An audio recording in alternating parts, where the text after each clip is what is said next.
Dietary from the Watering Mouth here, again with Dr. Joel Fuhrman. Such a pleasure, thank you so much. Doing an interview today at the Health, Healing, and Happiness Expo, Las Vegas 2018, and this is our second year in a row doing an interview. Thank you so much. My pleasure. So what we did this year was something a little bit different. Now, if you guys don't know much about the Nutritarian diet, I didn't want to waste a bunch of time on this interview talking about the basics because I did that last year. So I'm going to link to the interview from last year where Dr. Fuhrman breaks down all the basics and about how to do this and why and all that. So links for everything down below. If I talk about a book, one of his books, or I talk about an interview or anything we did before, just check down below in the show more section. You can check out those links.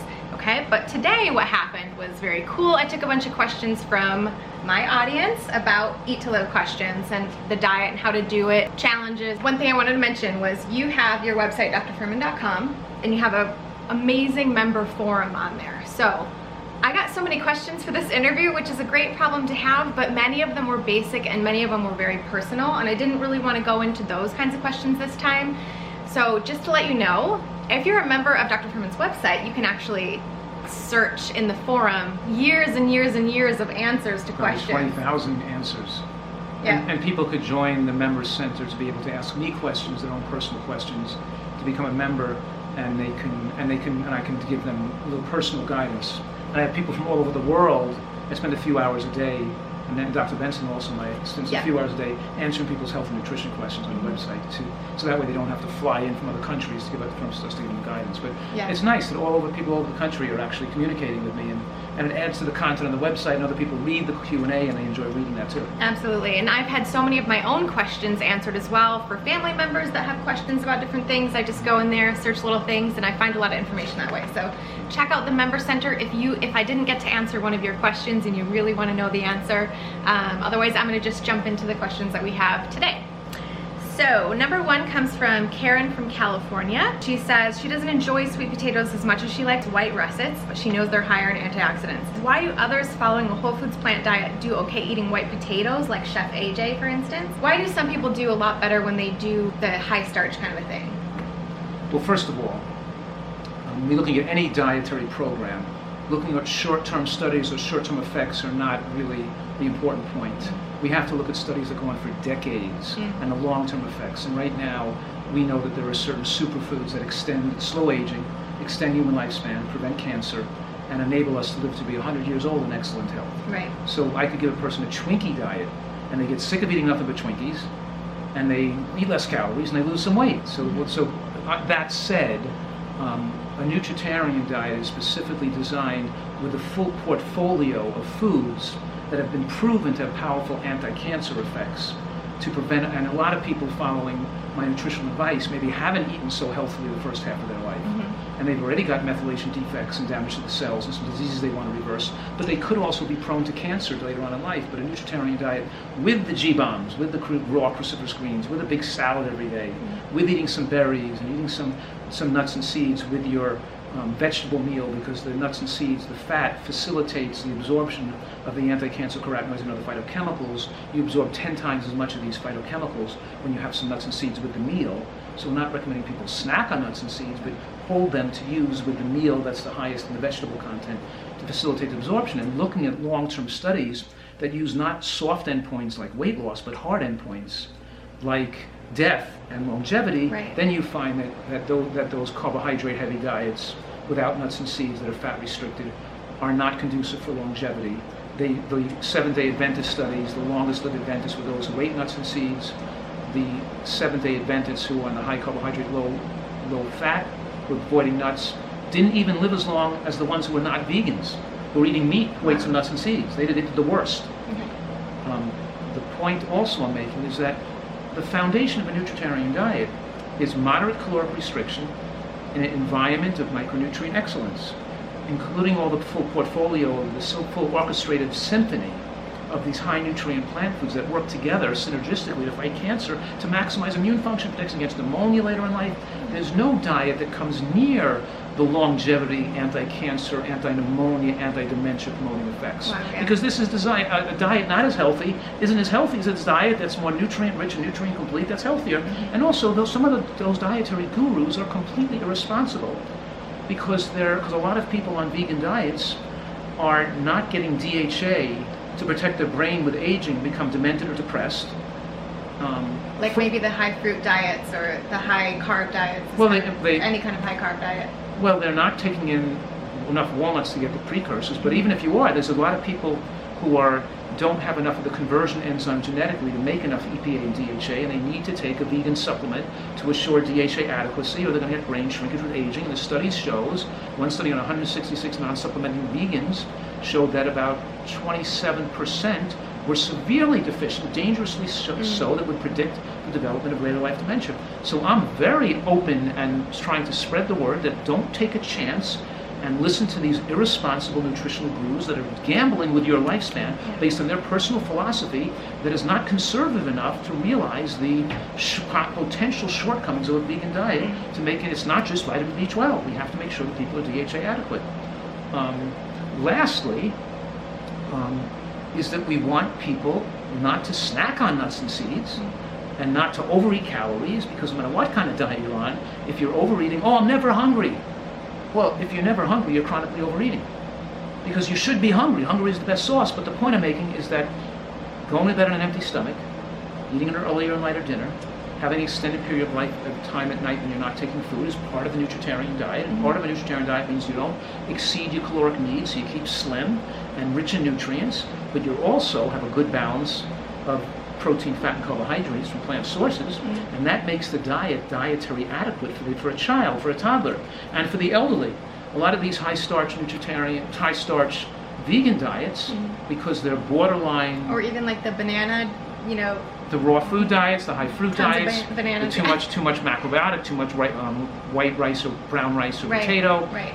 They're not adequate, and even in plant protein for the elderly, because a person over the age of 80 can reduce their ability to absorb body protein, digest and assimilate protein. Yeah. And because a Nutritarian diet has the extra greens and broccoli and hemp seeds and sunflower seeds and beans, so it's a little more protein adequate, it makes it more acceptable for people as they're aging, or even young children, to promote growth.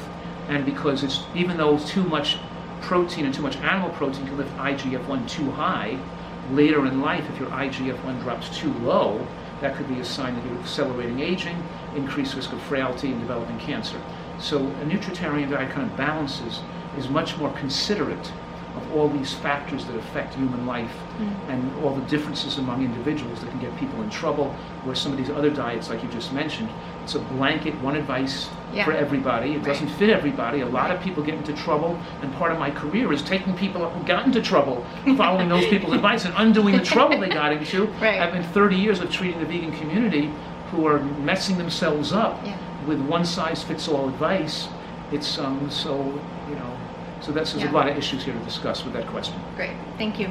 Okay, so in that same sort of vein, we were talking about longevity with the Nutritarian diet versus other diets. I heard you speak about this in Florida a couple years back, which was really interesting. Someone asked, what would your death be like, and how long would you live if you were like Nutritarian, straight up Nutritarian? What would it be like? What could you expect? We think that the average age for humans should be between 95 and 105 years old. So I think it would average out around 100 years old for a woman. Maybe the average male could live to be 98 or so. Wow. So I'm thinking 98, 100, 101, 102. I have a lot of patients who have become Nutritarians when they were very sick in their 50s and 60s that are in their late 90s today. So I have a lot of patients, 96, 97, 98, and who were sick when they came to you. Well, they're sick when they came to me. Yeah. Some of them had totally angioplasty, had advanced heart disease, some of them had heart attacks, and they're still thriving in their 90s. So my experience is they do very, very well. And even Helen and Scott Nearing. Scott Nearing wrote the book The Good Life. Okay. He lived in Maine. He wanted to show you can live off the land. So he had a greenhouse, and he lived off what he could grow. And he was an MIT scholar. He taught economics at MIT. He was a very famous and successful man, but he didn't need much money. He lived a very simple life. So he wrote the book The Good Life. When he was 101, he started to feel more fatigue, and he could no longer work to take care of his garden. He passed away in his sleep. Wow. And a lot of people that I'm finding, as they get older, they get weaker. Okay. They are more prone to getting an infection. In the olden days, the more people got a pneumonia. But with modern dental care and brushing your teeth and eating right, I even think you can reduce that chance of immune system falling down. You can still keep the person, a lot of people, living long so they can have a gentle death, and they can see in great health until the last year of their life or so, and they start to weaken. You know, so I think that that the idea that people get sick and they go into a hospital, and through extraordinary invasive means, we try to keep them alive a few extra days, so they die in the ICU with tubes put in the orifices of the body, torturing themselves, in pain, suffering, and then you took a few $100,000 away from their family or their estates. Almost everybody dies penniless. Everything they've earned their whole life is taken away from them by the medical care they get in the end of their life. It's kind of barbaric that we just can't let a person die at peace at home in their comfortable setting with their loved ones and family around them. That it's totally against our society's norms to try to squeak out that extra day of life if we can get out of prison, even if it means torturing people. So yeah, I think things should be. Things should be very, very different. That's and people could live life without fear. Yeah, very interesting.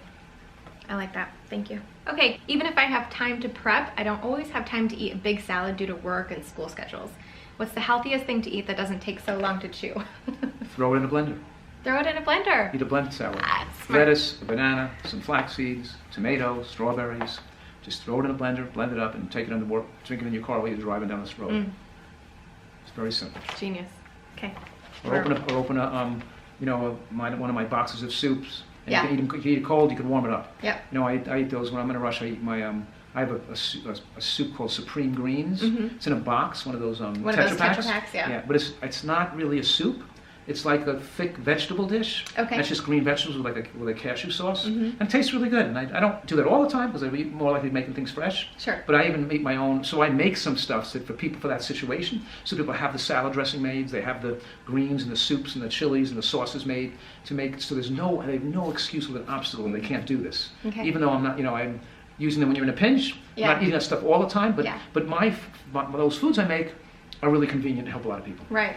And well, another idea too would be if you have the time to make it at home or on Sunday or whenever you have some time, you could even because you do the artichoke thing where you take your frozen artichokes and let them thaw on the plane while you're traveling. Right. You could take a stew like that if you've made it at home from the freezer and let it thaw out during the day, eat it for lunch, something like that. No excuses. You can't take a stew or a soup on a plane because when it goes through security, it's too much liquid. But if you're just going to work. Frozen vegetables, they let you take chili.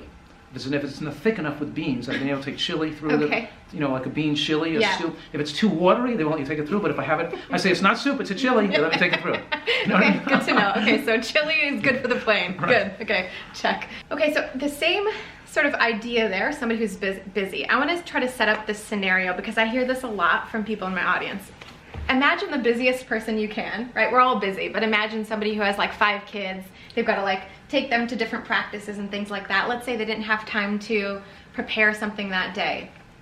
They're driving around, carting the kids around or something. They have no time to, go down to Whole Foods or anything like that. They can't go to a Whole Foods salad bar as fast as maybe they don't have a Whole restaurant? Foods. Let's say they don't live. Well, that's the salad bar restaurants. And there's even supermarkets that have salad bars. But in any case. Yeah. So the question is basically, what would you do in that situation if it was you and you were super, super busy? Say you just had a grocery store nearby, or you just had a salad bar. Of course, a salad bar restaurant is obvious, but a grocery store. What would you do at a grocery store? By the way, this question, just not to be insulting to the person who asked it. Here we go. It's kind of like a bogus question that people who are food addicts ask. Excuses. Because they're looking for excuses why they're not staying and eating healthfully. Okay. And their trouble they have giving up their junk food. Yeah. They kind of come up with rationalizations why it's so hard to do this. Yeah. It's so hard to eat a salad. It's so hard to make a bowl of soup on the weekend and keep it for the whole week. It's so hard to put 2 bananas in a blender with some vanilla bean powder and a handful of walnuts and make some fresh banana ice cream for your children. Yeah. It's so hard to do this. I just got to buy the junk food for them. I just got to stop at McDonald's. Sure. It's too hard to stop at a Whole Foods and just get a salad bar, or too hard to take frozen artichokes or frozen blueberries and put it in a bowl with some steel cut oats and put some almond and hemp milk on top. It's too difficult. So it's just. Okay. So let me just say that. Yeah. What's really difficult is spending your life in fear of disease, going to doctors, taking drugs, being sick all the time, running back and forth to hospitals and emergency rooms. That's really waste your time. Yep. Being busy and feeling drugged out with food, with drugs, with stimulation. Yeah. But you don't have the creativity, the intelligence to solve the problems in your life because your food is taking away your intelligence, your creativity, and your happiness in life. Yeah. Food destroys your brain. There's no excuse in the world for destroying your one body and your one brain you have on not eating healthfully, or destroying your kids' future on feeding them unhealthfully. So let me just put it off the bat. The most important thing in your life is taking care of your family and your children and the only one body you have, and making sure you don't get sick, because it's not your children's responsibility to care for you and take care of you when you're sick and in a nursing home their whole life and you've blown your brain out with junk food. It's not their responsibility to be taking you back and forth to the doctors when you're getting your leg amputated or your kidney failure and going back and forth to dialysis in your later years. You have a responsibility to take care of your own life, so you're not burdening on your family, and to protect your loved ones. So this is like a bogus question that doesn't have any substance to it. Good now, answer. it's not easy Good answer. living healthfully, but any effort you put into it is worth it. Yeah. This is the most important part of your life, is making sure you have health. If you don't have your health, you don't have anything. Yep. You can't be happy, you can't be productive, and you can't be a good caretaker for your loved ones or for your community. That was a Dr. Fuhrman answer. I love it. That was so good. That's it, guys. This is what I think too is, all right, so you're starved, you're running around, there's grocery stores everywhere. Even if you're traveling, there's always a grocery store. You say, oh, well, I don't want to get off the road. Don't eat. You know, yeah, don't eat. What do you have to eat all the time for? Yeah, that's another thing too. I have an apple in my bag with some nuts, but I can carry some frozen peas. I can take some, I prepare in advance. Yeah. I can even take some dehydrated food. I could take a slice of firm tofu, I put a lot of tomato sauce on it. I put it in the dehydrator, make it into like a frozen showy pizza, so I carry it on the plane with me. Oh, cool. In a plastic bag. Oh, that's so I have some food in the plane with me, but I'm not going to, But even if you didn't prepare, the idea would be, it doesn't matter where you are, you can stop at a grocery store, you can pick up a few things, grab some nuts, grab some fruit. You can always eat something healthy versus eating something that's not healthy. It's about, you can find a way to do it. Okay. Okay. That was a good one. Okay, similar question from Mark in New Jersey. Is an imperfect nutritarian still way ahead of a standard American dieter? Of course. But of course. Of course you want to be perfect. Of course you want to be. No, but of course we don't know what imperfect means. Right. And what that person's risk factors are. Maybe this person has a history of heart disease, and his father died of a heart attack at age 50. Okay. Or the woman has a history of breast cancer. Yeah. So we don't know. Certainly it's better than the American diet, 100 times better, but we don't know if that person should really tweak it up, or if they're, but to me, for a lot of people, it's harder to do it 90%. Yeah. Because you're putting your foot in both worlds. It's stressful navigating that, making decisions all the time. It's just easier to be consistent and to just eat healthy all the time, because you always feel good, you're always alert, you sleep well, you go to the bathroom comfortably, your life is without stress, you don't get sick, you don't miss work, you don't, it makes life so simple just to take care of your health. Yeah, that's good. Okay, we're talking about people with lots of kids, big family, and we're talking about budget issues. So Pam from Wichita and Joanne from California were both asking about if they couldn't afford to take your multivitamin, for instance, or your supplements, what's another option that they could have for something that's more cost effective? She's asking specifically because she has 5 children, so trying to supplement the children is expensive. Right, so we don't know where they live and how much sun exposure they get for vitamin D, but you can get inexpensive vitamin D supplements if they need vitamin D. B12 is a must. You can get inexpensive vitamin D. Okay. So the other thing is DHA or EPA. My EPA and DHA is kind of unique because it's vegan and it's kept in the refrigerator in glass bottles, so it's fresher. But if you can't afford that, then it's cheaper to get fish oil. Fish oil is very cheap. Okay. For vegan, it's not vegan, it's not as good. Right. But if money's a big issue, a little bit of fish oil to give their DHA needs would be very inexpensive compared to using a vegan DHA product. Because a vegan DHA product, you would have to use more of it, and it's more expensive. The amount of the fish oil is much cheaper compared to the amount you're getting. Okay. And they could use it very sparingly. How else could they make it cheaper? The other things that it might be low on a diet, but they don't really have to supplement with that, would be zinc, KT2, and iodine. For the iodine, they could use a little bit of pinch of kelp in something in their soup or something they're cooking. How much is a pinch? Because I did have someone else ask about that. A tenth of a teaspoon. Tenth of a teaspoon. Oh, that's a tiny bit. Tiny bit. So you could even just down it with some water and just get it over with if you didn't like the taste of kelp or... Yeah, you can mix kelp, you can put it into something you're making to get your iodine intake met. Okay. It's that we're not using iodinated salt on the food, it's you need a little iodine. Yeah. You know, K2 is marginally, you don't really have to have that, and zinc is a deficiency more arises with aging. So zinc is more bioavailable from animal products. Okay. We usually give people a low dose zinc if they're taking my vitamins to give you the zinc exposure that a person eating some animal products would, especially with people getting that extra immune support as they age. But you can possibly buy, you know, maybe they could just take a little extra zinc on the week, you know, a couple times a week or something. Okay. You know, so but at least they could take the main things, and that's B12, DHA, and vitamin D if they're not out in this, you know, if they're not getting the sun exposure for it. Okay, great, easy. Okay, this is an interesting one. Catherine from Pennsylvania noticed that there's no recipes on your website that contain rhubarb. Is there a reason for this? Besides me not liking rhubarb? Oh, I see. It's a conspiracy against rhubarb. Well, it's the food that almost has the most oxalic acid. Okay. And it can be not a favorable food for a person who has a tendency to form calcium oxalate kidney stones. So, I don't know. But there's no conspiracy necessarily? Nah. What do you make? What do you make with rhubarb? I mean, I don't know. I have no idea. Catherine, you're gonna have to maybe submit a recipe or something, yeah? I had a couple people ask this.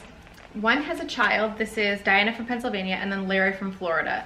Diana has a child, and she's wondering if the growth of new blood vessels, since that's important for kids, should she not feed her kid mushrooms? And also Larry is asking because he's in a stem cell research trial and wants to know if that's bad to have mushrooms because he's trying to grow new blood vessels. No. No. It's like you don't want IGF-1 to be too low or too high. Yeah. We don't want our blood to be too thin or too thick, you know, and mushrooms make you prevent abnormal angiogenesis. Okay. They don't prevent normal things from happening in your body. Okay, good to know. Okay, one last question then. You know I have to ask what's in your fridge. We are in Dr. Fuhrman's hotel room again this year. We gotta see what he has in his fridge from Whole Foods on a traveling diet. I ate a lot of the food already brought with me. Here it is. There's the nuts. Apricots, great travel food. He's got some Lara bars right here. There's the salad from Whole Foods. Not kale. Not kale, not sorry. Bok choy. I got some edamame. I have some nice. frozen Green peas, which I didn't open yet. You just eat those by the handful? I put them in my salad. Okay. I got some frozen broccoli. And I have, what is this? Frozen artichokes. There's the artichoke hearts. Frozen artichoke Yeah. hearts. I have some scallion to put on my salad. Nice. I have some tomatoes and snow pea pods and organic cherries. Nice. And I have, of course, the nuts and seeds I brought with me. Yeah. I have walnuts and nuts with me, too. All right, But well. a lot of good foods you can just pick up quickly. Yeah. Local store. And Yeah, any store. It doesn't even have to be Whole Foods. You guys can get this anywhere. And Dr. Fuhrman shows you himself that there is no excuse. And my favorite food, of course, is organic apricots, which I bought a lot of those. All right. And I have cherries in season. I have organic cherries. So Nice. what better foods to eat than apricots and cherries with artichoke hearts and Yeah. bok choy? It's just unbelievably delicious and healthy. Yeah, You know. good stuff. I'd love to also ask you, do you have anything interesting coming up in your world that you can share with us? Well, I always have something new and exciting happening. Working on setting up a new Dr. Fuhrman wellness resort. A beautiful facility with its own gardens and ponds and beautiful swimming pools and just this most gorgeous, secluded area where people who are overweight, with heart disease, with diabetes, with some medical conditions, can come in and stay for 4 to 12 weeks or even longer, to stay there to a complete makeover. You know why? Because when you go away for a drug addiction, you stay for 12 weeks. And to really retrain your taste buds and give you the counseling you need, both the psychological counseling, the food addiction counseling, the training to become a nutritarian chef. People are immersed in living this lifestyle for months in this facility, and they leave without their drugs, without their diabetes, without their heart disease, losing 50 pounds lighter, and then we really transform their life with this transformative center. So I'm very, very excited about that. I've been trying to do this my whole life, to find the right setting and the right place for this with the right team, to give people all the skill they need, and most of it will be reimbursable to their insurance company, a big portion of it, and it will be, I think, a great opportunity for people to transform their health for those who need that type of care. Wow, that's amazing. So look out for that. See, there's going to be some news coming up about it very soon. Yeah, just go on the mailing list of drfuhrman.com, yeah, and you'll see what I'm doing that's new all the time. Yeah, good. I also want to just bring up Dr. Fuhrman's most recent book, Fast Food Genocide. Guys, I read this book. It is incredible. It talks about, we talked about it in our last interview as well last year, but it talks about some really, really amazing information that's groundbreaking. No one's talking about it. Do you want to just give a little bit of information about this real quick? Pick up this book, read it. It will change lots of things for you. And a new thing I'm working on, I'm working with a producer and a director on making a documentary about the information in this book. So that's going to work on another project this year. I know it's my book and it sounds self-serving, but I think that, can you imagine how we could change society and save not just people's lives, but save so many future generations of brain damage, of suicide, of depression, of disease. We don't realize how it's destroying your eggs for your future generation, and we're destroying people's intelligence and that we have 1 in 5 people are mentally ill today. It used to be 1 in 100 people were mentally ill, and it's all a result of what we're eating, and nobody's putting these facts together in these scientific literature. Because as you know, this is not opinion. This is me being the reporter and going through the scientific literature, showing how food destroys our brains, not just our body, not just people dying of cancer. People are literally becoming depressed and psychotic and aggressive and violent and losing their intelligence and their creativity because of what food's doing, how food's damaging the brain. So this is a critically important root for society. Everybody in America deserves to know that they don't have to be sickly, they don't have to be diabetic, but they don't have to get demented, and they don't have to be, there's so much depression, there's so much suicide, there's so much dementia, and there's so much drug use and drug abuse that is traced back to the starting of becoming food addicted on processed foods and fast foods and commercial baked goods and sweets. Yeah. So it's a very important book. Yeah, definitely very important. I'm going to be giving this particular copy away, and I'm going to have Dr. Fuhrman sign it in just a minute here.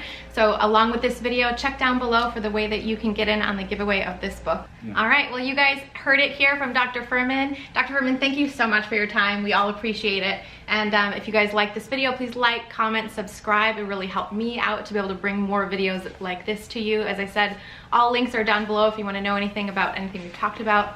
Dr. Fuhrman, thank you so much. My pleasure. See you.